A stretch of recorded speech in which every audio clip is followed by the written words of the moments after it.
episode 66 of The Beardcaster. My name is Scott Sakura, and I am Mr. The Beardcaster.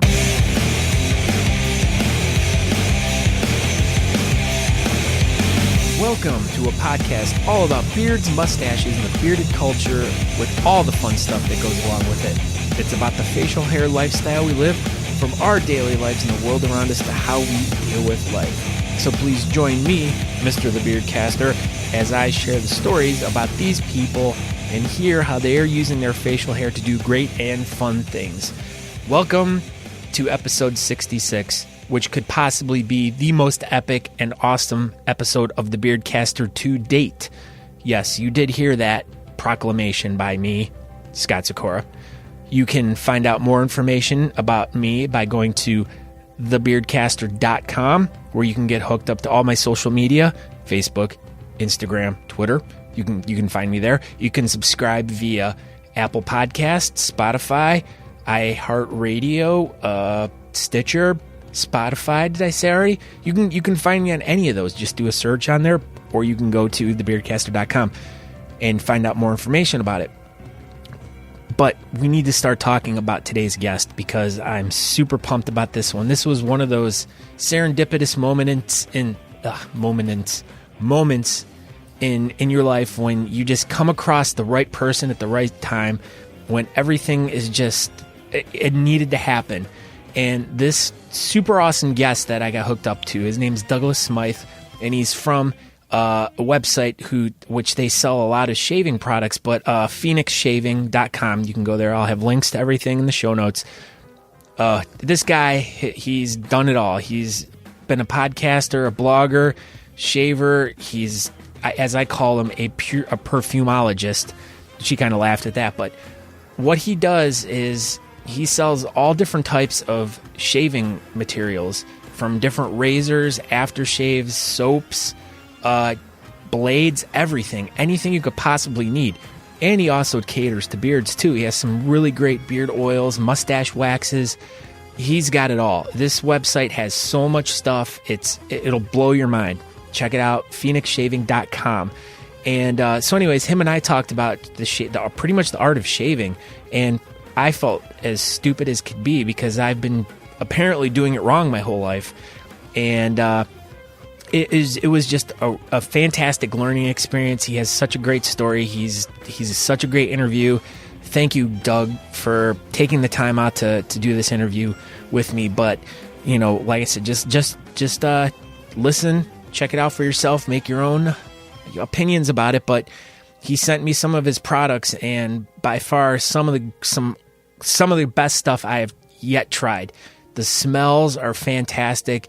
The performance is just at top notch. So if you can, check it out.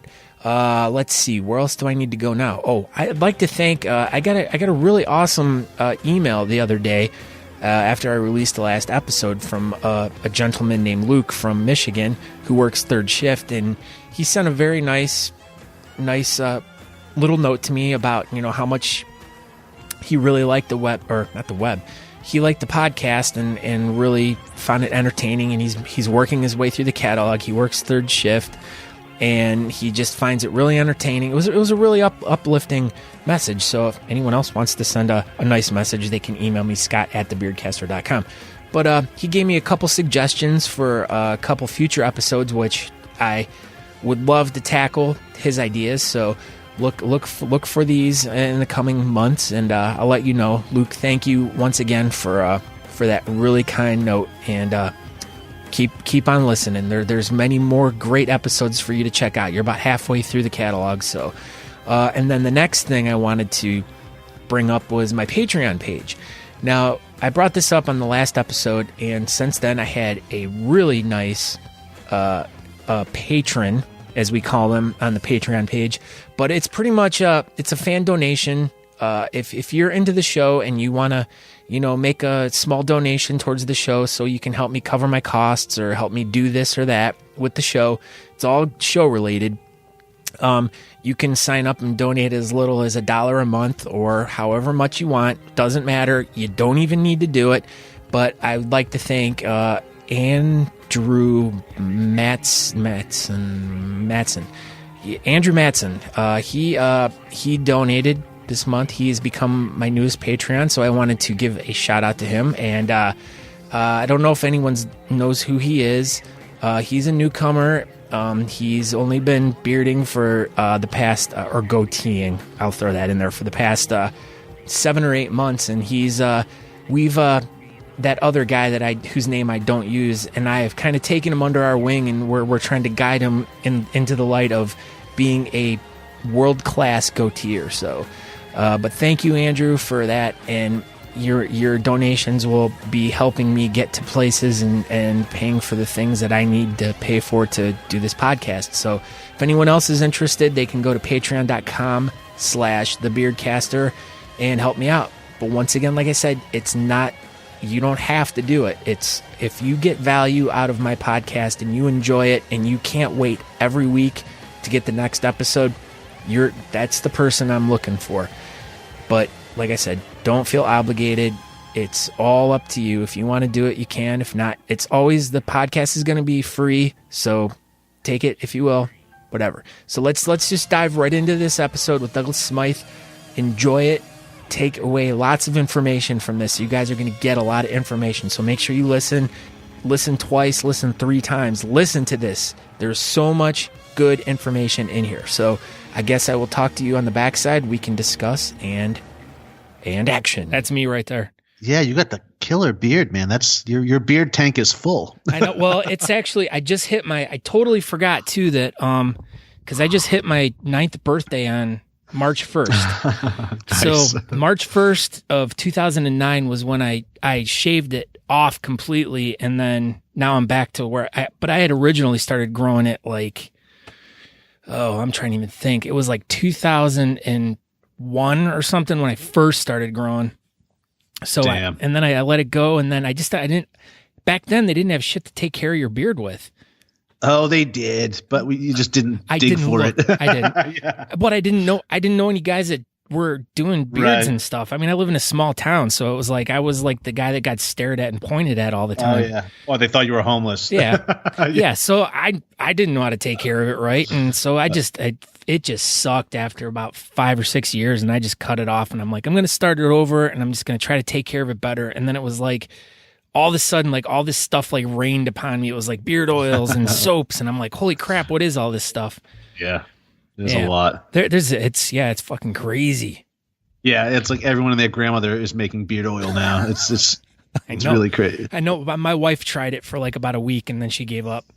Yeah, you can't compete in that market. Yeah, no, it's ridiculous. But as I was like looking through your website and stuff, I'm like, how on earth do you have so much stuff on there? Yeah, nonstop action, my friend. You must be a busy guy. Oh yeah. So you're out I'm assuming you're located in Phoenix, right? Outside of Phoenix. Oh, all right. So what's the weather like right there right now? Oh, it's probably like 70 degrees. I was going to say, it must not be too warm because your ceiling fans are off and you're wearing a short sleeve shirt. Well, yeah, those, you got to keep them off though. I'm in the kitchen. They'll blow out my pilot light if I leave them on. Oh. But I don't know whose idea that was. But now I could be wearing shorts and flip flops right now, but this is our winter. So like if you have pants and boots that you like to wear, this is the time to do it. Yeah. Otherwise, so I mean, I could get away with it. Like this in Massachusetts would be considered spring. Yeah. Like, well, I mean, I'm out of Cleveland and we have like about a foot of snow on the ground right now. And I'm done with it already. Oh, I am too. I'm originally from New England, and I just, until snow is flavored in 70 degrees, I'm not interested. I see snowmen, I just want to punch them, but yeah, I cannot stand snow. I mean, I was born in New England. Yeah. I should theoretically love this. I hate it. I don't even like winter sports. They just piss me off. So I mean, like, no, I wasn't built for that. Yeah, well, at the home of the clam chowder flavored snow would be good. I was thinking strawberry, but Yeah, well, my mind went to the clam chowder first off. Okay, so fair enough. With competitive bearding and like, especially for me, like I have a goatee, I'm always shaving and like trying to get like nice straight lines. And then there's the other guys that are always like, I mean, you would think that a bunch of guys that grow beards, it's not a heavily influenced shaving kind of thing, but I mean, for as artistic as these guys get, it gets pretty intricate. Oh yeah, no doubt. In fact, that's my argument all the time when you see some of these like newbie like beardos, like no shaving for me, shaving's for women, and it's like no. I was like, in order to have a bitchin' mustache, you must release the beast from the beard, and it takes a razor to do that. And same thing with a beard, like you got to shape that. I mean, especially if you're competing too, and if you're a policeman or in the military or a first responder, guess what? You have to shave. So I don't know if it makes you a man or not, but yeah, no. I always think it's funny though when they talk about shaving. It's like, yeah, you guys must be new to this because you got to shape it. Well, and I mean, a lot of police officers around this area, because of the weather, I mean, a lot of their departments let them actually grow starting in. They usually do like a starting in no shave November.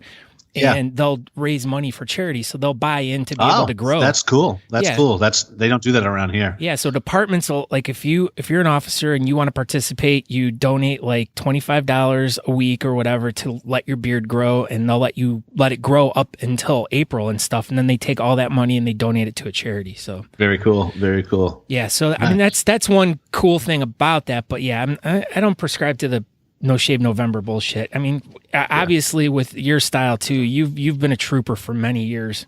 Oh yeah. Yes, I have. But I mean, I definitely promote, Movember and whatnot. Yeah. This is my fourth year doing that, and we've raised thousands and thousands of dollars now. So always happy to commit to that. But yeah, but the no shave, and honestly, the no shave November, I remember that, and that started off as a college thing.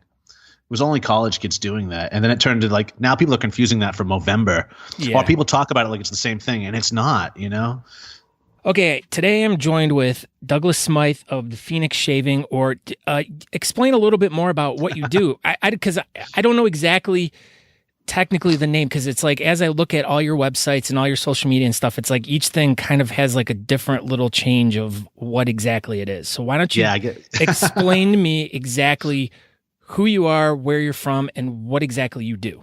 My business card says just Renaissance man on it. But I'm a perfumer by trade, a perfumer and an artisan soap maker. I mean, that's what I do for a living. And therefore I own phoenixshaving.com. But I also have many a podcast I've done in the past. Had a blog called How to Grow A Moustache.com, which is kind of defunct right now. I haven't really put much love or energy into it in the last couple of years because I've just been so busy. But I'm also a co-host of a morning traditional shaving show too, called I'd Lather Be Shaving, which is it's starting its second season very soon. But that's kind of like Car Talk meets Antique Roadshow meets American Pickers meets Wayne's World. But I mean, it sounds crazy talking about shaving. Like I hear myself saying it sounds absurd, but honestly, the show is like, it's like Car Talk. Like if you know about cars or not, you're still going to enjoy it and get something out of it because it's highly entertaining and the history is just awesome. Well, and it depends on the people bringing you. It's if you're obviously a captivating guy and you got it's the mustache. It's pitching. Well, yeah, and that's how we connect, because it's like the facial hair is right there, so it's like, oh exactly. Now where do people find that at? My mustache? No, besides on your face, but this show you're talking about. Oh, I'd Lather Be Shaving is on YouTube. Just go to I'dLatherBeShaving.com, and be you a beardo or not, I think you will still enjoy it, because I do also facial fur tips and tricks on there as well. But for the most part, it's a fun history lesson. There's challenges, and we do a lot of traveling too. So it's trust me, it's highly entertaining. We do spoofs on different classic movies, like Psycho or the Pink Panther, or even like Evil Dead type tributes every now and then. So I mean, it's really, it's pretty fun. All right, now I will put links in the show notes to all that, and to all the other stuff that Doug talks about and everything as we go through this whole thing. But like I said, his website has so much product on there. But we'll get to that. We discovered each other through a podcast like pairing service for guests and everything, and I just signed up on this one day because I'm like, hey, maybe I can see if I can find some people outside of our normal bearding community that aren't in clubs, that are making a cool influence in the scene and everything. And I'm like, well, I'll just sign up for this. And literally I scroll down half a page and I see this guy's beautiful mustache. And I'm like, I clicked right on. I'm like, I have to have this guy on my show like immediately. Yeah. So I emailed him and he came right back, and I'm like, you were perfect for me.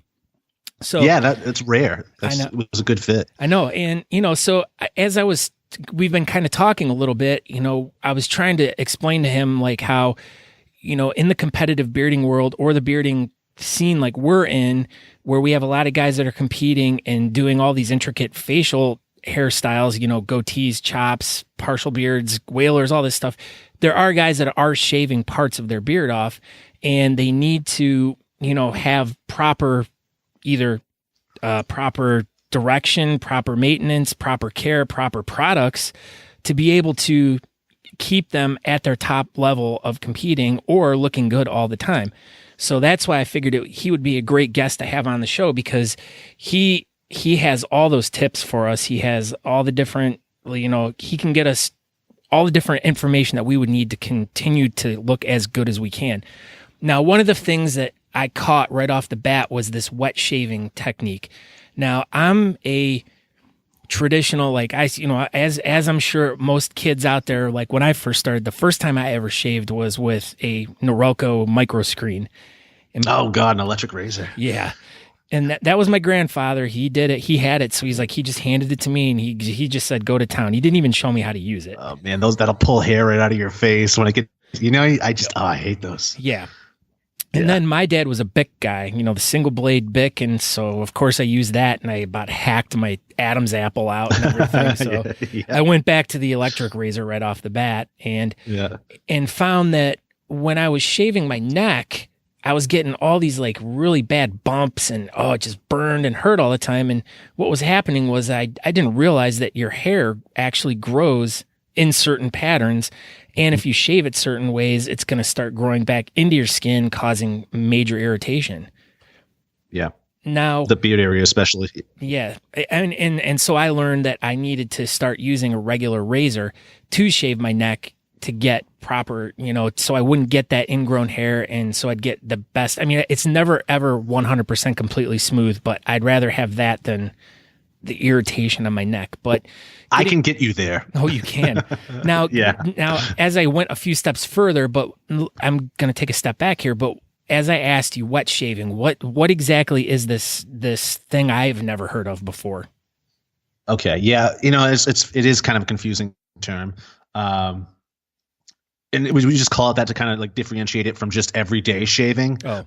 But if you ask most guys, like, do you wet shave? Most guys will say, yeah, because they're assuming they use water, so they must be wet shaving and whatnot. But it's not. When I say wet shaving, what I'm talking about is traditional shaving. Oh, I dry shave, too, sometimes. Oh, God, it's the worst. I know. But traditional shaving is either using a safety razor or a straight razor. Shaving soap, like in a puck form, and a brush. That is wet shaving. I mean, you could call wet shaving. I mean, you could use a cartridge razor or a multi-blade razor with a soap and a brush, and that would be considered wet shaving, because that's pretty much what signifies wet shaving is the soap and the brush. But traditionally, you would use a safety razor or a straight razor. A safety razor is, this is where it's at. In fact, I think a lot of this, the whole beard craft, if you will, I think a lot of it comes out of frustration from years and years of using inferior products like cartridge razors and multi-blades. Like, this stuff is crap. And it really, and whenever I do a speaking engagement, I always ask the audience, first off, like, how many guys out there think they have sensitive skin? And half the room more than half, 9 out of 10 hands go up. And it's like, how can this be? How can we all think we have sensitive skin? And it's from years and years of doing damage with cartridge razors and multi-blade razors. When they were all in the beginning, they're just invented for money. It was all about money. It's a whole cartridge conspiracy, if you ask me. What happened was in 1970, 71, around that time, Gillette was running out of their patents for their safety, for their double-edged blades and their safety razors. So other contenders were coming onto the market. So they needed something. They needed new patents. So that's where they came up with the cartridge razor. It was them and Wilkinson Sword.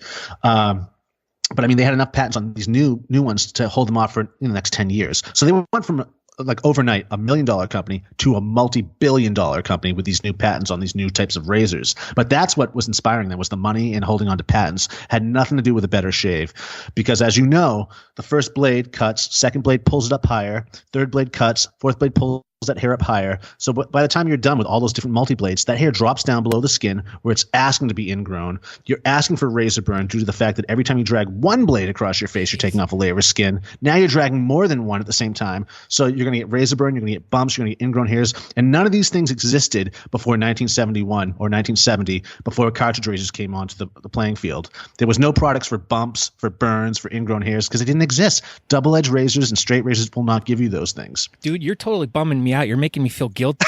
I feel like a guilty shaver right now. This look on my face, I'm like, holy crap. You are making me feel like I want to just hide right now. I don't even want to like, wow. That was intense, man. It's for real, man. I've been on like a conspiracy podcast too, where this is all I talk about because this is another thing they did. At the same time they were pushing their cartridge razors and these multi-blade razors, they were selling double-edged blades still, but they lowered the quality of the blade, so they weren't as sharp. They were actually dull, forcing people to move over to cartridge razors and multi-blades. And good luck trying to find a double-edged blade out there in the world today. You might find one maker at your local pharmacy, if that. But I mean, like it's we have the internet to thank really for getting us back to traditional shaving. Oh boy. Okay, so now that's a tough pill for me to swallow.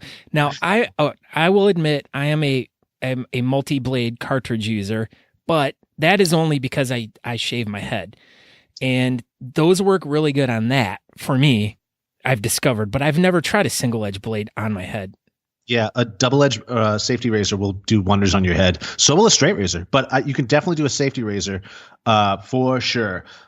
There's many guys out there that do it. I mean, it's a better shave. It's gentler on your skin. It's gentler on your face. Plus, again, for the first time in our young lives, we can finally customize the shave to our face. What I mean by that is there's hundreds of different safety razors you can buy. There's thousands of different blades you can find. You can pick your brand. Thousands of different soaps, hundreds of different brushes. With a cartridge razor or a multi-blade razor, you don't get that kind of choice. It's one size fits all. So of course, the majority of folks are going to have problems with these things. So like you can really fine tune it. And at the end of the day, I mean, shaving and male grooming is just an extension of style and fashion. And you know this, in particular, being a competitive beard guy. So I mean, these are all just other forms of other extensions of taking care of yourself, of projecting of what you project to the world. Yeah. I mean, definitely, because I mean, I've had people on before. I've had hairstylists and all different types of people, like different guys that have made oils and stuff. And I really try to dive deep into the science behind all of like why is it good for you? Why is this way better? And so now if I were to just start from square one and I was going to ask you, what is the best way to shave? You walk me through the whole process here. Okay. I would say, coming out of your niche where it's beards and mustaches, as you mentioned, a lot of you guys have to trim and shave and shape to compete. What I see happening is some of you guys do enter the safety razor world, but what you gravitate towards is what Merkur sells as a mustache razor. Have you seen that? No. It's a tiny razor. Okay, it's a tiny safety razor. It's double-sided. It's got almost like a triangular top where you have this thinner like side and then you have a wider side on the other side. So it's ideally to trim and shape around the mustache area. All right. Which is a great idea. The design is beautiful. However, the blades suck. They have no competition. Merkur is the only one making these things right now, so they don't really care. So they don't work. So stay away from stuff like that. It's like mustache combs too. Another thing that I think is just a total and complete money grab. A lot of the times they're too small. The teeth are too close that you end up pulling out your mustache. You pull out most of the bristles you've been working years on growing out because it's too tight. So I'm always pushing guys to use just a regular black comb with a 2-size teeth. That's the best bang for your buck when it comes to training a mustache. But I mean, you see all types of stuff out there. You see the wooden brush combs as well, and a lot of guys like those. But honestly, those in between the teeth, they're not sanded down, so they splinter real easy, which also I find pull out your hairs and your whiskers. So be wary about that. But if you want to start wet shaving, you will need a safety razor. Now this you can, I have starter kits on my site, but you don't need to shop with me. You can also go to eBay or just Google safety razor. But eBay has vintage ones too that shave just as good today as they did 75 years ago coming off the assembly line.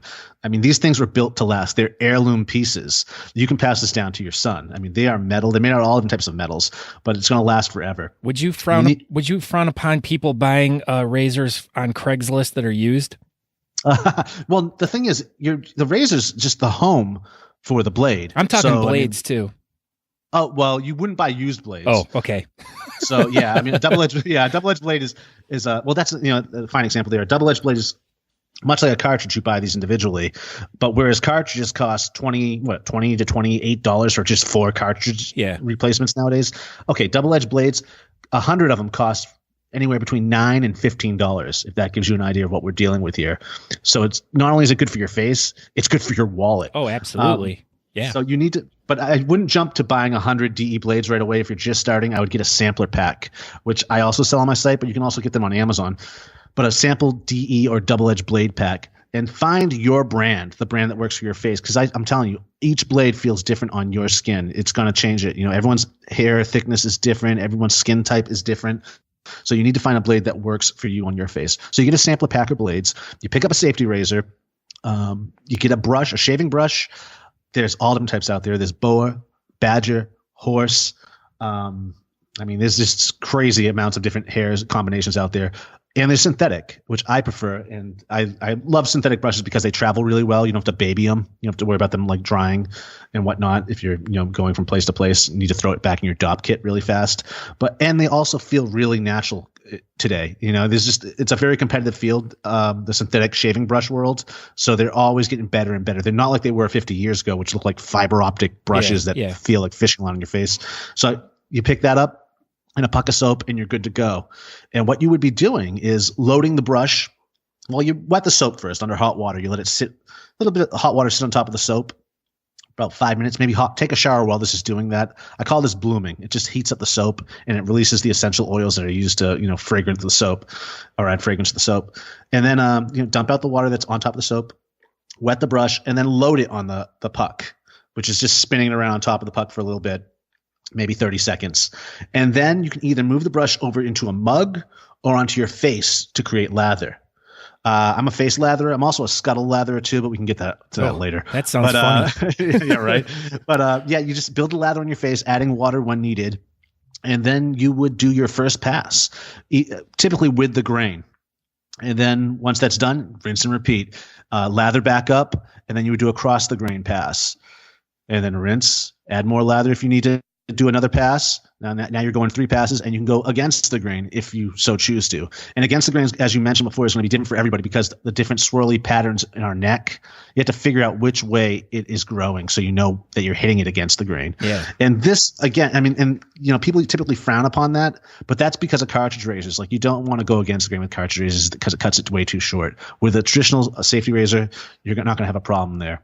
So those are just your basic tips into starting to do this. But I mean, there's nothing more relaxing and soothing in the morning than this type of shaving. And a hot lather can't be beat. I mean, it really, and the exfoliating action of the brush on your face too. I mean, so many guys are talking about, these different exfoliating products on the market nowadays, which I think are totally garbage. I actually think people tend to exfoliate way too much, especially guys, because we're already shaving. And shaving is the most exfoliating action you could possibly do.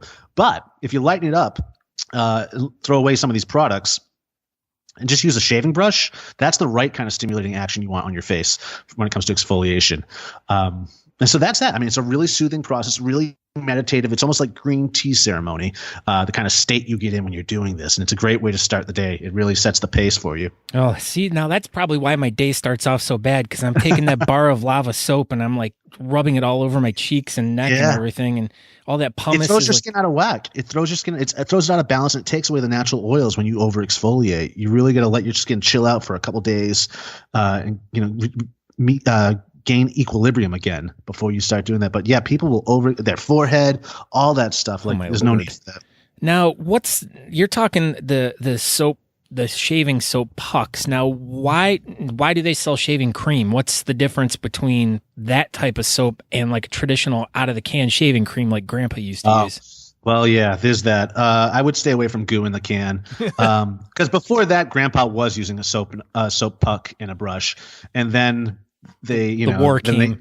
Yeah, the war came. Then they started marketing these propellant-fed, lather in a can. They started marketing speed because time. You don't have much time in the morning. Yada yada yada. They wanted to speed your life up and sell you this product that you didn't need. And the propellants alone in the can have no business being on your face. They're just in there to push the lather out of that stuff. And it's a cold lather. It's cold cream. We've all used it. It's not what you want on your face. You want to create a hot lather. Not only that, I think the propellants actually dull your blades faster too. I just have a strong suspicion they do. That's a conspiracy theory right there. I'll go into them every now and then. I'm telling you, man. And then lastly, they fill up the landfill. When you use a brush and a soap puck, you use that soap until it's gone, and then you just use another soap. Like there's no waste with this. So wet shaving is better for your face, it's better for your wallet, and it's better for the planet at the end of the day too. I mean, there's no plastic. You're not throwing away plastic cartridges. You're throwing away or you're recycling double-edged blades, which are made out of metal and are recyclable. So I mean, like it's a no-brainer. Yeah, it's definitely saving the environment all around.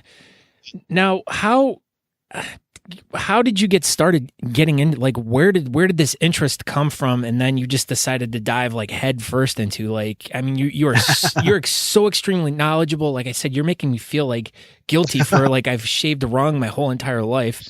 And I'm like waiting to get off the phone here with you, and I'm gonna like run to the store and like try to buy something like a brush or something. I sent you something. You'll be getting something soon. Oh man, I'm like, like I said, I feel so guilty that I've been shaving wrong my whole entire life, and I feel like an ugly man.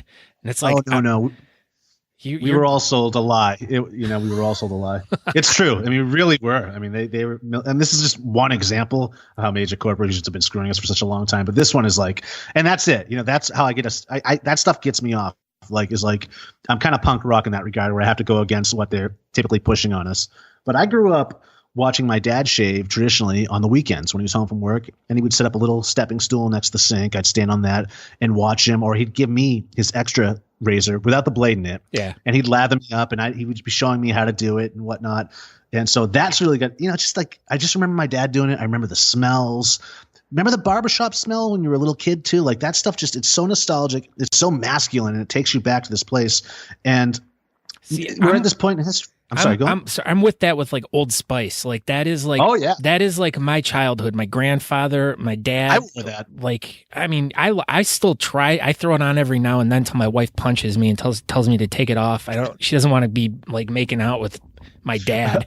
Oh, that's the thing is I used to rock it. Like freshman year of high school, all my friends were wearing Drakkar, but I couldn't swing that, so I would buy the Old Spice, and I'd have girls turning around me in class, be like, "You smell like my dad." I was like, "Oh yeah, hell yeah, man!" Like, no, actually, that's kind of creepy. But no, I still do. I do a tribute scent or soap to Old Spice called Cold Spice, and it's mentholated. Oh, so yeah, so it opens the pores. Yeah, it really wakes you up in the morning too. And I also do another one called Oud Spice. So it has oud in it also, but it's the same Oriental type blend as Old Spice, but with a little bit of oud kick to it. So it's even, your wife might dig that version. Oh, but yeah, no, that stuff fascinates me. And that's what I remember is the scents too in the barbershops. One in particular is Clubman, Pinard Clubman. Barbershop near me used to use it all the time. But I just like it, like scent of the nose itself is like a time machine to me. One whiff of something and suddenly I'm back there, So like that's what really appeals to me. I like to create like scent collages, just environments that out of scent. If you look at my site, I have, just stuff that'll take you everywhere. I even have one called The Beach that it smells like the beach in 1988. Like Bo Derek from 10 is coming out of the water. Like you will have that experience. I also have another scent aftershave and soap called Dirt. Guess what that smells like? Dirt.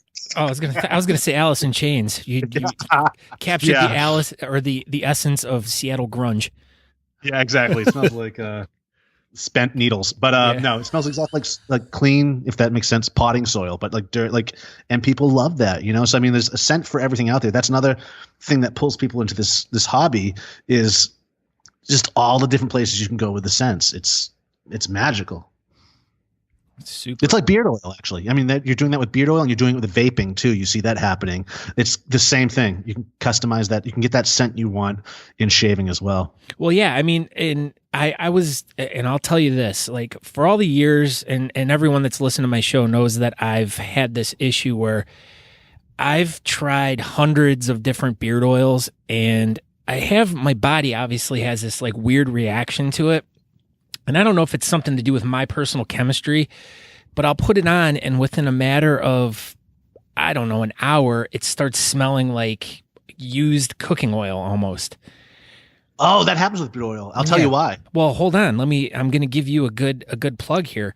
So you sent me a bottle of this oil, and I like look at it and I'm going, oh my gosh. I'm like, there's like a list of like 6 different carrier oils in here. And I'm going, wow, that's a lot compared to what I've seen before. But a lot of them were ones that I've never seen before. And there were also ones in here that usually, or there were ones that are in normal oils that weren't in yours. So I was like, I'm wondering if this is going to be the one. I'm finally going to find the one that does it. And so I shake it up and I put it on, and lo and behold, 7 hours later, it smelled exactly the same. I was okay. And I hate to use an expletive here, but I was fucking floored, dude. It was nice. This is the shit that I've been looking for like years. That's good. That makes me happy. Well, I'm a perfumer making beard oil, so the one thing that's going to be good about it is it's definitely going to hold its scent for a long while. But yeah, the reason why some of these smell like cooking oil after a while is because a lot of the time the oils that people are using have gone rancid. They typically buy gallons of different oils and keep them on their shelves and use them when they need to make their beard oils with. But so much time can go on, depending where you're storing this and how much shelf life that has. It goes rancid half the time. So you end up mixing these rancid oils and then adding a few squirts of essential oil or a fragrance oil on top of it. But the rancidity will always come through. Now, how do you know? Now, how does someone know? Like, because I've talked to a couple different companies, and they're like, "Oh yeah, our stuff has like a 2-year shelf life, or our stuff's only good for like 3 months, and then throw it away." I mean, yeah. How does one know? So a lot of times you don't. You have to look see what oils are in it. Different oils have different shelf lives, and so I mean, if that really interests you, I would just Google research the different oils that are in the different products that you see on the ingredient label of the beard oils you're using. Because again, yeah, I mean, fractionated coconut oil is awesome. That stuff will last forever, like years. So that's when I don't use that anymore, but I've used that in other products. But see, that's the one oil that I thought, like my wife and I were doing some research, and that seemed to be that coconut oil seemed to be the one that was present in everything that was causing this change. It may have been present in it because it's a great carrier because it has such a long shelf life, but it's the other ones like argan oil that goes bad really fast. Kukui will go bad. They all go bad. I've seen so many oils go bad because again, since you're creating a product, you're buying it in bulk, but you don't end up using it as much. The best way to, is keep them in the fridge. Keep everything in the fridge. That's what I do at my shop and whatnot with oils, because you can't use it fast enough a lot of the time, and it will go rancid. And you can't hide it under these scents, under these fragrances, because the rancidity cuts through. That's like our noses are meant to pick up on stuff like that. It's like it's a safety function as being a human being. You'd be able to pick up on that. So it'll always cut through. I've noticed that too. It blew my mind. And I didn't know what it was back in the day, but I knew it was there. Because they all smell like that. They all have that when an oil goes rancid, they all have that same rancid type smell, like a cooking oil, like you said. Yeah, my wife calls it fish, and she's always like, I come in for a hug, and she's like, oh, turns her head, she's like, get away from me, and I'm like, but I just put this on like an hour ago. She's like, yeah, it smelled really good before you put it on. It smelled good out of the bottle, but then it was like, but with yours, it was like. It was so I all day long I was just like, it kept lifting my beard up into my face. I'm like, and the thing is it like it almost seemed like the scent changed all day long. Like you gave me the Atomic Rum Bay, and like I number one, I don't smell rum in there. I smell more atomic than anything, or maybe a bay smell, but not like Old Bay, the seasoning for you put on your seafood and stuff. But oh yeah, no, it's a different bay. It's a West Indian Bay, so it's a different species. That's what I thought. Yeah. That's my second guess. But to me, it had like this real, like it had a clovey smell to it first thing, and then almost like later in the day, it almost had like a citrusy smell to it, and then by the end of the day, it was having like more of like a patchouli-ish, cedary, like earthy smell to it. You have a great nose. You have a really good nose. That's pretty much a lot of the notes that are in there. Oh, wow. A good perfume or cologne or aftershave should function like a 3-act play, where you have different players that come forward and supporting actors and whatnot that will appear throughout the entire play. That's the same thing with different scent notes. Like you'll have your top notes, your mid notes, and your bass notes. I mean, I look at perfuming like writing a piece of music or writing a play, and that's what it is. It's not one dimensional. Wow, so I feel like I got my coolness back from the bad got it shaving. back. I was like, as soon as you said that, I'm like, holy shit. And I'm like, man, do I know something? I guess I'm like educated through like, it went through up my beard and into my skin, and like now I'm smart. Yeah. But yeah, no, I was like, and I keep like, I don't use oil every day, but for goodness sakes, like I've been putting this stuff on like almost every day, and I've been loving it. So you would suggest to anyone that's out there, like if they buy an oil and they like it, or if they buy an oil, to store it in the refrigerator? Yeah, it depends on the oil that they have in it. I mean, if they can't make it themselves and they're buying it, some oils will solidify like a butter if they put it in the fridge, but some others won't. I mean, that's not bad either. I mean, if like you put it in the fridge, take it out, when you get up in the morning, and then after you're done brushing your teeth or whatever, before you leave the house and putting the oil in, then it'll melt by then. You'll be able to use it. I personally don't use beard oil during the day. I like to use it at night before I go to bed, like while I'm watching TV. Yeah. Because I find a lot of guys overuse beard oil. Like, there's no one ever gave a lesson on how to use beard oil, I don't think. No. There's 10,000 videos online, but yeah, there's no one that, how much? A dime size, I hear. Yeah, you will see guys like walking around, especially the competitions too, all greased up. They look homeless. Like it's like the sun's hitting it. It's like shiny and like a beard should look like a disco natural. ball. Yeah, it should look natural. You don't want people knowing you use products. You just be like, damn, that's a kick-ass beard. You don't want them to see the product in it. So I put it in before I go to bed while I'm watching TV, let it absorb. That way I'm not greasing up my pillow. And I find it the best way to use use it as a conditioning agent rather than during the day.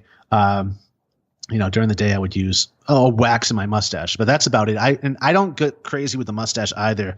Another thing you see this is the thing. A lot of us learned how to do facial fur by watching these TV shows of like people competing, and that's a whole different animal than wearing a mustache every day. Yeah, like. You see guys getting it way wrong where they're like doing these insectoid type mustaches, like they're about to hop on stage and compete. They're trying to, get the attention of the audience and the judges. So they have these whacked out extreme extremities. Whereas a guy like me who has a handlebar mustache, you don't want it to look like you're wearing any product. You don't want insectoid looking mustaches. You want a natural look. So I see that no one's ever given that lesson either. Typically, it's like anything else. Guys don't talk about it unless they're competing or whatnot. So I see a lot of people doing that wrong. And that's the thing is nowadays there's like there'll be upwards of like 3 or 4 different natural mustache categories. There'll be natural mustache. There'll be natural styled mustache. There'll be freestyle mustache. So you have the guys that are just pretty much who've trained their mustache to do the handlebar or to lay nice and straight down, and then you have the guys who do the the twirl at the end, or then you got the guys like you're saying, the insect, where they're using so much product and hairspray and they're doing glue and everything else. Yeah. I mean, that's a beast in its own, but that's not for me. And I have a hard time. Like I cannot use mustache wax. I just can't figure it out. I've tried and tried. Yeah. What tip would you have for me, like to style a mustache? Because even this morning I was trying to use, you sent me some wax too, and I tried to use that. I ran the hair dryer over to warm it up a little bit, to loosen it up. And I couldn't get it soft enough. And I put it into my mustache and I worked it from the middle out to the ends, and maybe my mustache just needs to be trimmed, but I No, don't ever trim it. I know. I know. That's the devil. But that's the thing is I don't like mustaches. I've never liked mustaches, but I've always, even for the past 6 years of competing and stuff, I always trim my mustache off. I like a nice clean look. I don't like getting food in it, but I've been noticing that over the past year, I've been letting it go, and I've been starting my winning, and my stuff is starting to go up. So now it's like I'm realizing that, all right, my mustache is now going to be part of my goatee. So now I'm just letting it go. And it seems to be the new trend too with the goatee guys, where all of them are going away from the nice trim mustache to the longer, straight, just not so much the curved out mustache, but the brought down, like just flat, straight down ones. Right. And, but I mean, they're more of a pain in the ass to drink with and eat with and stuff like that, because you're always having to part them and stuff like that. But yeah. But if I were to. I don't even notice it anymore. I don't even notice. Like, I don't have those eating problems I used to. Yeah. Now that it's together, you know. But see, I'm the same way too. I've always had problems, and I remember shaving. The last time I shaved it off was the end of October, and that was the last time I cut. And now it's at a nice length for me. Not that you can see it right now because I'm kind of dark in your picture, but I've been noticing that it's just because I use a wet brush when I'm brushing my beard and everything, and then I take it up into my mustache, and I've been noticing it's starting to train itself. It's starting to go out, and I'm starting to like that. Give me some mustache styling tips, because like I said, I have the hardest time using wax. Like I cannot figure it out. Okay. Well, no, another thing is certain oils will eat at mustache wax. So I always tell guys to look at a restaurant? Yeah. Like I always tell guys to check out if they're using lip balms. If there's like sesame oil in it or almond oil, that will eat away mustache wax. Oh. So if you're putting mustache wax in and then putting lip balm on afterwards, chances are it's eating away your mustache wax. That seems like dumb to me. Like, why would you even, if you're putting mustache, and that's the one thing I always notice about mustache wax is, hey, man, my lips are never chapped. I work outside in the wintertime. My hands are never chapped because... Well, you know, it's not only that. It's also, beard oils too will sometimes contain these oils. So you're inadvertently removing wax is what comes down to. But what I recommend is picking up an alum block. Whoa. It's an old barber's trick. It's the world's first aftershave. It's been around for about 4,000 years, or we've been using it as men for 4,000 years since ancient Egypt. And for water purification, for just different things, pickling, because it's potassium aluminum. It's a type of salt. It's definitely still used in pickling. But what barbers would do with it, it's a crystal, it's a square, it's a cube. They wet it and then rub it on your face after they've shaved someone as an astringent, as something that would fight germs and bacteria effects. Back in the day, people would die after barbershop shaves. It would happen because they weren't sanitizing anything back then. So this was one way to get around that before the advent of traditional aftershaves as we know it. But the stuff, you've seen it before too. If you've ever been in a health food store, saw crystal deodorant, crystal. Yeah. That's potassium alum. And so I say pick that up. I mean, you can actually use it as deodorant also, but pick it up and use that to train your mustache with. Right when you get out of the shower, rub a little bit of that on your fingers and work that through the stash. And it gives a light hold to hair. Barbers would also use that. They'd rub it in their hands and spike people's hair with it. It gives a nice light hold, very light, but it does give a hold. So train your mustache with that. Part it, comb it, and rub the alum through. And then get on with, the rest of your morning activity. You eat breakfast, whatever. And then you go back to the bathroom to wax it up before you leave. And so it's already trained. It's already practically in that shape. So it's less work for you to have to do. And then the mustache wax I sent you, it is a hard wax. Yeah. But you will find as you use it, it gets softer. I don't know why that is, but it always happens to me. So you don't need a hairdryer. You don't need hot water. You don't need a light. I've seen people do all types of stuff. What you just do is you take your thumb and bulldoze over the top of it. And, it's you probably already know that, but it scrapes it off a little bit. And then you just emulsify it between your fingers by rubbing it back and forth. And that'll soften it enough. And then just work it in from the center. I do one side at a time, but the center, it's lightly here. It just gets tighter towards the ends where I really want the wax. Yeah. But I never twist either. Twisting is the devil. And that's like a big misconception. People always think you're supposed to twist wax into your mustache. Don't do that because you're setting up your hair like a spring during the course of the day. It's going to unwind because all that tension you've created. So bend it. The trick is to bend the mustache up. Clump it together with the wax, but bend it up. That's how you want to treat it. And don't overuse the wax. You don't want it to look like insect antennae. You want it to look natural. You don't want people to know there's product in there unless you're competing. Yeah. That's a whole different animal. I'm talking about for the everyday man on the street. Wow. I swear to God, you've been the best guest I've ever had. Like I'm learning I feel like I said, you're making me feel dumb, but in a good way because I'm like becoming like super educated about a lot of this stuff and just the stuff that I thought I knew about this or that. And then now I'm like learning all these, like, especially with the shaving part, but with the mustache wax stuff. I mean, I've messed around with it for years and just, I gave up on it. I'm like, you know what? but definitely you've given me more of a chance to think about it and try it. And I mean, it is, like I said, it is at the point now where I am getting it trained to the fact of where I don't have to worry about when I'm eating or drinking now, because it's definitely out of the way, which makes it nicer. So, but it's just, it gets so full on the outside edges, like around the sides of my mouth and stuff like that. So it like lifts it up like real high off my face. Yeah. And that's like the part I'm like, well, do I start trimming a little bit out underneath that, or how do I get it to lay down without it? That's my next step of like pain in the ass with my mustache. The wax will help though. I mean, like even like underneath here, like your listeners can't see me, but you can. But like folding it under right here. This is the part where people always trim, and that's the worst possible thing you can do for a bitchin' mustache is bring scissors to it. Like you really just want to take some wax and twist it under, so it's not going in your mouth. It's just curling up under itself until it's long enough to grow from the center to the ends. Because that's what it's all about, is having a bitchin' mustache, is growing just the hairs as long as you possibly can. And it's just about everyday training them. I mean, the first month or two, like I love it for Movember. I sell mustache wax. So I see the sales going up in Movember. And it's like, guys, Movember's a 30-day competition. Like you're supposed to cut it at the end of 30 days. And you're buying mustache wax. It takes probably 3 to 4, 5 months before you start having to use mustache wax. Well, there you go. Then you start the promotion a couple months earlier and be like, get ready for Movember. Yeah. No, it's tough. It's a tough sell. But and that said, I think I pointed you in the direction of a guide I wrote years ago, probably about 5 or 6 years ago now. It's a free guide online called Beard and Mustache Conditioning Manual. And I wrote that pretty much for guys that compete and whatnot, but it's for the whiskered warrior to the everyday gent. But that's, if you just Google Beard and Mustache Conditioning Manual or whiskered warrior.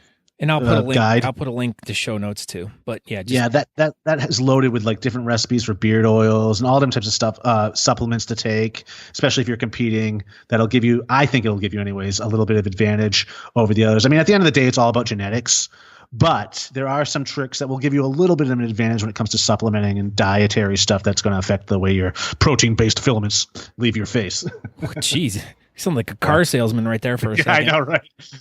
I go WWF mode every now and then. Hey, you got to. Hey, you got to get your point across. So, well, I was also writing, way back in the day, I was writing the blog How to Grow a Mustache. So I would go to these competitions. I'd be interviewing these guys all the time and whatnot. So that's how I was exposed to a lot of this stuff. It's just from having that blog. Now, did you ever do any competitive mustache or bearding stuff? Did you ever compete, or just mostly as a spectator, or to learn more about what it was about? As a journalist, I would show up to write about the competitions. So I would get pulled into stuff there, or I'd be a judge here and there, but I'd just be backstage hanging out and picking up stuff, tips and tricks, and putting it in my back pocket pretty much and leaving with that. But I would never called myself a competitor, but I was, friends with a lot of them, interviewed a lot. Well, it is a fun lifestyle for definitely sure. I mean, and like I said, for all the years, almost 20 years that I've been growing, today I just learned something, a lot of stuff completely new. And another thing that you did send me too. Well, you sent me two other things that I wanted to talk about. This the mustache wax remover and conditioner. I have never heard of this before. Now, exactly, I'm the only person that makes that. And I'm like, holy crap! I'm like, you got the market cornered on this. Now, what is this? That is we call it Wicked Cookie Duster, and that's one of my oldest products, but that's a mustache wax remover and conditioner. So it can be double as a beard oil, but it's primarily its first function is to remove wax at the end of the day, because the wax stays in there and it will build up. And even with shampoo and conditioner and whatnot, it's not going to get all the wax out of there. I mean, especially if you're using different butters and oils as well, stuff will cling in there. It'll make the mustache heavy. So you want to constantly be cleaning that. And one way to do it is with that oil. So you would just comb it through the mustache and then leave it on as a conditioner for the rest of the night. And don't worry about it. But it's going to comb out all the wax and buildup that's in there. Oh. Yeah, people absolutely love. That's one of my longest selling products, and people freak out over it. But Wicked Cookie Duster. I'm going to have to try that tonight to get the wax out that I put in this morning. Now, and that was the thing, is like, okay, so I got to try the wax out. Like I said, I'm not a big wax guy, so I was trying to figure that out. And then I'm like looking at this and I'm like, all right, well, how am I going to use this? And then, I'm like, oh, okay. So I got to use it to remove the wax. And like, I always wondered, I'm like, how do these guys get the wax? I mean, especially the guys that are using the hard hold waxes to do the, the funky shit. Yeah. How do they get all that wax out? I mean, that's been one of the biggest questions that's been burning in my mind. They buy it from me. I think honestly, a lot of those guys buy the Wicked Cookie Duster. It's been for years we've been selling that stuff, and I've actually passed it out as prizes or donated as prizes to different competitions and whatnot. But people love that. Oh, absolutely love it. That's cool. Yeah. And then the last thing you sent me, which I tried this on, and once again, another great story that goes along with this. You sent me some of the Atomic Age Bay Rum Oak Barrel Aged Aftershave. And when I opened the box and I saw this bottle, I'm like, wow, this is pretty cool. I'm like, just the bottle itself was really neat.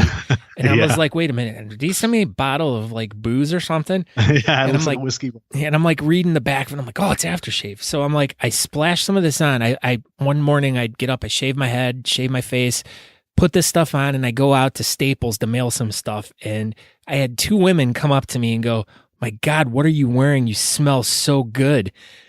And I'm like, I was like, I love wow. hearing that. I know. I'm like, I never get that. I'm like, everyone just always like points and looks at me and the kid starts crying. Very rarely do I ever have women come up to me and go, wow, you smell really good. What is that? Yeah. So what is the actual purpose of an aftershave, number one? And number two, how do you come up with, I mean, you said you are a perfumologist or something like that. I mean, is that the term? A perfumer. A perfumer. Ologist makes it sound more scientific. Yeah, no, I like that. I actually might start using that. But how do you get interested in mixing perfumes, or how on earth do you come up with your scents? Like, going back to number one, what's the purpose of an aftershave, and how do you come up with the scents for all your different products? Okay.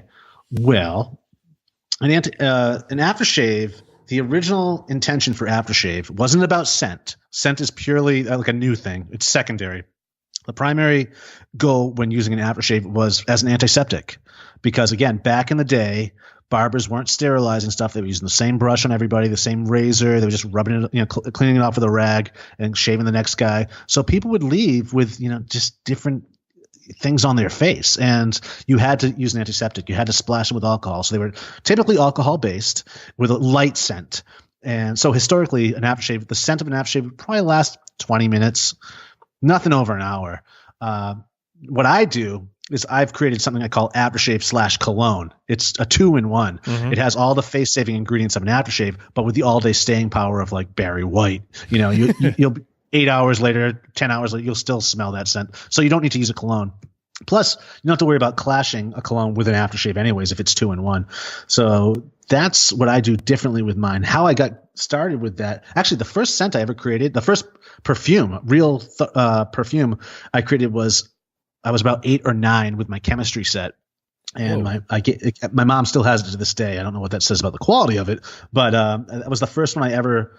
I was also making bombs too, I assure you, with my chemistry set. But I happened to find that recipe in the book of, the chemistry set book, and I was like, oh, let's try this out. So I made it with fresh roses. So that's when I first really got kind of my first exposure to it.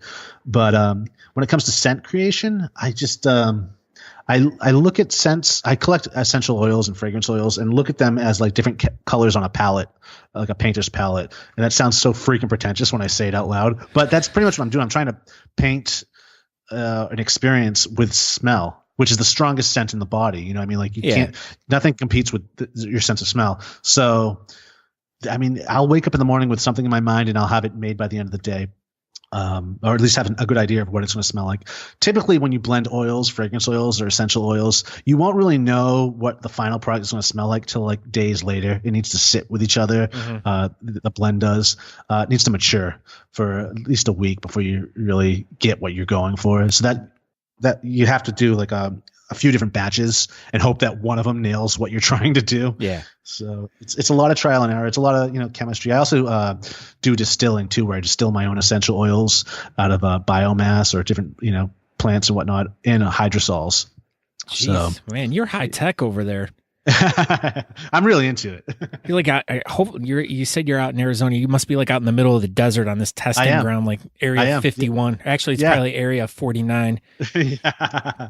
42. Oh, so you got this whole compound. But yeah, that's what I noticed. Like as I was like looking through like your beard oil, number one, I clicked on that, and then next thing I know, I have like 4,832 different scents. I'm like going, holy crap! I'm like, my mind was about to explode. Like how? Well, we give you all those. Yeah. Like how on earth do you like keep it all straight? Like and then on top of that, don't you like pretty much like every product you have, you can also replicate that smell in each different product, right? That's pretty much what I do. Yeah. Like that's what's going on with our beard oils. That's why I give people options for our beard oils so they can pair it with our aftershaves, our deodorants, or our shave soaps. Very cool. Yeah, it was like I was like thinking, I'm like looking through this list. I'm like, I wouldn't even know, like if I were to find this website, I wouldn't even know where to begin to like pick which one would probably be the best one. Now, if someone were to go on your website, like after they're done listening to this, and they wanted to pick up a beard oil, which number one is a 2-ounce bottle, and number two, they're very extremely affordable, like a lot less than all the other companies out there, and you're getting twice as much. And and like I'm attesting to, the quality is out of this world, and it gets my endorsement. But where would you push someone? Like, what would be the first thing for someone to try? What would be like a good entry level scent for someone that wouldn't be too over the top, or something that would be something along the lines of, hey, this is something that I'm already used to, or similar to something? Because I mean, like I said, I've tried tons and tons of different stuff, and there's some stuff is just so like, ooh, it just you can't get rid of it for days. Oh yeah, I know that. Your stuff is it's so subtle, it's there, and like I said, it just, as the day goes on, the transformation just goes, and it's like, but it's never like over the top more than I need it to be, or it's just perfect. Thanks, man. It does what you want it to do. Yeah, I'm giving you like a virtual hug right now for making an awesome product.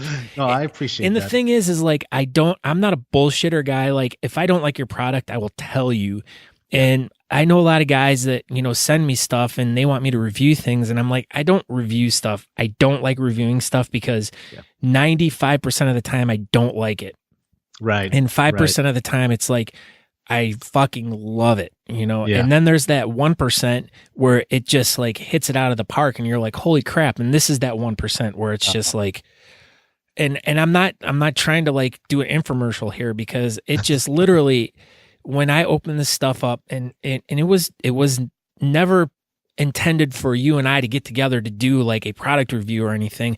I was more interested in everything that you were doing with shaving and all that stuff. This stuff just all kind of came into it on the backside, because you're like, oh, well, I got some stuff I'll just send you. You can try it out. And I was like, all right, hey, cool, whatever. And I'm always about trying out stuff.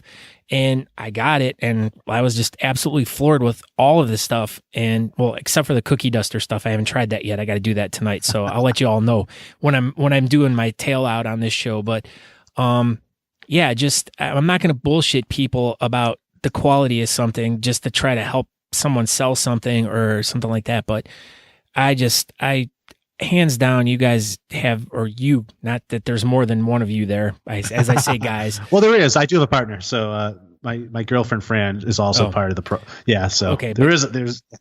Yeah, but you guys make some just insane stuff, and like I said, there's just so many different ones to try. But like, as I've given you more time to think about this, what would you direct someone to get like as their first product from you? I mean, well, I honestly think the Bay Rum. I think Atomic Age Bay Rum, or any Bay Rum, I think is pretty masculine. It's pretty classic.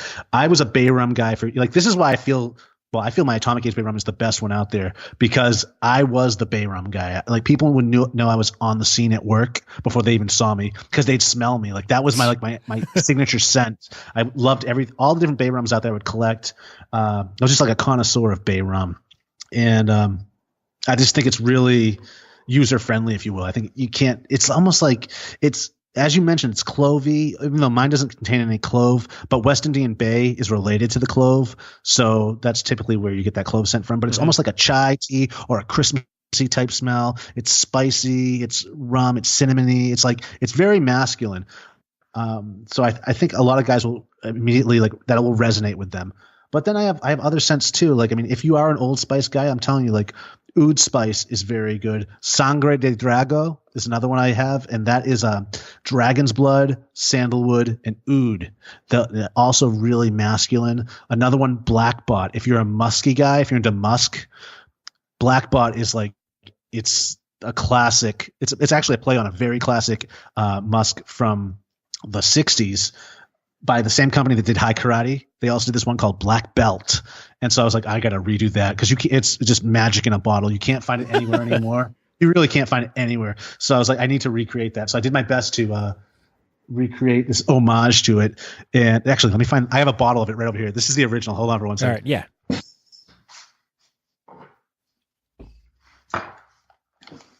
I mean, this stuff right here. Can you see that? Geez.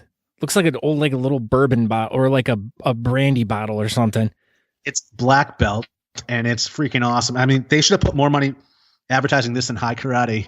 They did back in the day because this stuff is the bomb. But yeah, if you're into musky stuff, like pick up my version of Black Bot, or rather get that scent, get the beard oil in that scent, and you're going to be in heaven because this is inspired like an entire episode of I'd Lather Be Shaving. We did one that was like a tribute to the Pink Panther, and we compared this to High Karate. Or it was like Black Belt versus High Karate, and this stuff kicked its ass. I do this shaving conference every year, or it's more of a festival on traditional shaving and male grooming. It's our fourth year doing it. But during year 3, I brought a bunch of different classic vintage aftershaves with me there, and I had men vote on them, which one they thought was the best, and I was going to redo it. And sure enough, and I knew it would, Black Belt kicked ass. So I can't give it any more of an endorsement than that. Like, if you can find Black Belt on eBay, pick it up. I mean, it's really classic stuff. Or just get my version, Black Bot. But I mean, it's magical, musky goodness from the 60s.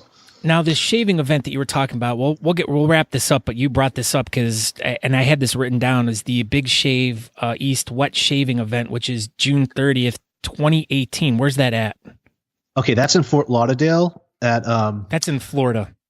Yes, yeah, Fort Lauderdale, Florida, at the Universal Palms Hotel is where it's happening this year. But typically, the last 3 years, it's happened outside of LA in Pasadena, and we were calling it the Big Shave West. But I decided to share the love this year and bring it over to the East Coast. So yeah, we'll be throwing it in Fort Lauderdale this June 30th. But I mean, that is like, it really is like Lollapalooza for traditional shaving. I mean, we got a stage set up where we'll be doing like shave. Actually, we filmed a live episode of I'd Lather Be Shaving last year, but I mean, we'll have the shows going on. We'll have people's keynote speakers. We have live demos going on where people are making soap. People are making razors, showing like behind the scenes of how to make brushes. We have live barbershop shaves happening there, straight razor shaves, barbers. We have vendors selling their wares, artisans selling their stuff as well. I mean, it's full on traditional shaving, and it's free. Admission is free. So if you're in Florida, if you're in Fort Lauderdale that day, stop on by. I mean, it's an awesome event. I'll put a link to the video that you guys I'll embed that in the show notes, because I was Heart of Shaving is what that documentary's called. For those listening. Yeah. So I found, as I was looking through stuff, researching all this stuff last night, I found this little video and I started watching. I was like, oh, this is really cool. You know, and they have like little contests and still like a shaving competition too. Oh yeah. The big shave best. Yeah. Yeah. Like they do like a lather building contest. Then the strap with the straight razor and stuff. Yeah, strap. Yep. Yeah. You can win a wrestling belt. That's the winner gets like this wrestling belt. It's really pretty cool. I should show you mine. I just won one in Kentucky it was what was it called? Whiskermania 3 was the one we just had, and I got a nice big belt at that one too. So. Yeah, the belts are always cool. They are always good. But yeah, so I'll put a link to that in there. So let's we'll wrap this up, Douglas. I thank you so much for spending the last hour with me. It kind of flew by way fast. It always does, doesn't it? Yeah, I know it's like always when you're having fun too, and always when you're learning. But thank you so much for teaching me all these really great new tips, and I hope to spread them and pass them on to the people in my scene, because like I said, there are so many guys in the beard community and mustache community that are they're always shaving, and having the tips on how to do it right are between a second place and a first place victory. You're so true. So true. Yeah. And feel free, anyone out there listening, contact me 24/7. I'm always available. And I'm always super stoked to help anyone with anything involving male grooming or traditional shaving. So, and where can everyone find you at? Give us all your, give me your email and your websites and all that stuff. Sure. You can find me, well, first off, phoenixshaving.com. I'd Lather Be Shaving.com, the show. DouglasSmytheChannel.com, which is my own YouTube channel. And you can email me at douglas@phoenixshaving.com. And if you're interested in going to the Big Shave this year in Florida, go to bigshaveeast.com to find out more information there. But yeah, pretty much if you Google me, you're going to find a lot of stuff. Well, that's what I was like. I was going through, like, looking through stuff yesterday. I was like, holy shit. I'm like, I'm going off on this tangent. I'm going off on this tangent. Oh my like, God.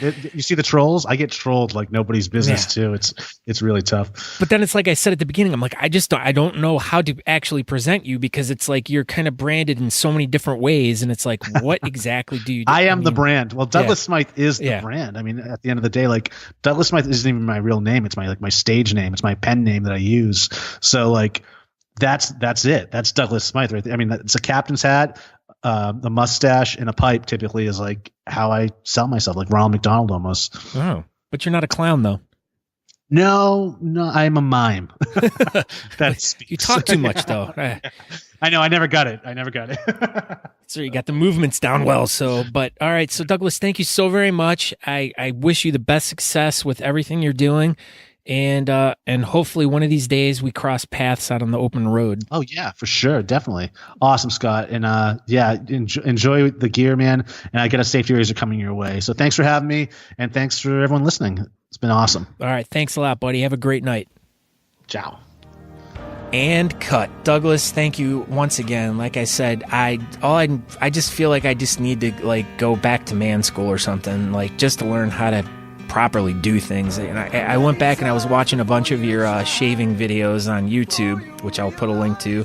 And I felt like, wow, I didn't realize there's so much to it. Not meaning like you have so many things to do, but the science behind it just, I've always just been that, hey, shave real quick guy and just go. But when you're really like guys like us, where we're into competitive growing and stuff like that, and when your style really depends a lot upon how you shave, this is something that we really have to take into consideration now, because if you want to go out there and present yourself the best you can, you have to shave in the best possible ways you can and get the best lines, best shave. And and even the after effects of shaving, the aftershave to make sure your skin's absorbing all the proper nutrients and stuff like that, and the oils and stuff like that. You can't go into a competition with all this red bumpy skin and stuff. You got to go in there looking the best, and this stuff will make you look the best. So thank you once again, Douglas. phoenixshaving.com is one of the many sites that he gave us, but that one will take you to all the different products he has. Like I said, check him out. He sent me some stuff. Truly, truly, truly great products, great scents, just something completely out there that's totally different than anything that you guys have smelled or tried yet. So please, give them a try. And so other than that, like I said, all the links to everything we talked about will be in the show notes. So you can go to thebeardcaster.com to find out more information about myself, the blog, this episode. You can also find me on social media, Facebook, Instagram, Twitter, and feel free to email me, scott@thebeardcaster.com. Check out my Patreon. Once again, patreon.com. That's patreon.com/thebeardcaster to go to my Patreon page. If you want to make a donation, please do it. If not, it's cool. We're still friends. I'll still buy you a beer sometime when we're out and about and I run into you. But I guess we'll wrap it up on that note. Thank you to everyone that's listened. Thank you to everyone that's shared. And welcome to all the new listeners and all the new people who've discovered this podcast. I thank you so much from the bottom of my heart for supporting me and supporting this podcast. We'll see you out there somewhere on the road. Don't forget to hug your favorite bearding guy out there or mustache guy, because they have feelings too. Just, you don't need to hug the Chops guys or the Donegal guys, because they're nobodies out there. So always remember, the goatee's number one, #Team Goatee, and we will be talking to you guys soon, and I hope that was a joke, Donegal guys. I do love you guys. I just want to give you a hard time. And chop guys too, but poop on you. All right, so we'll talk to you next week, and ciao.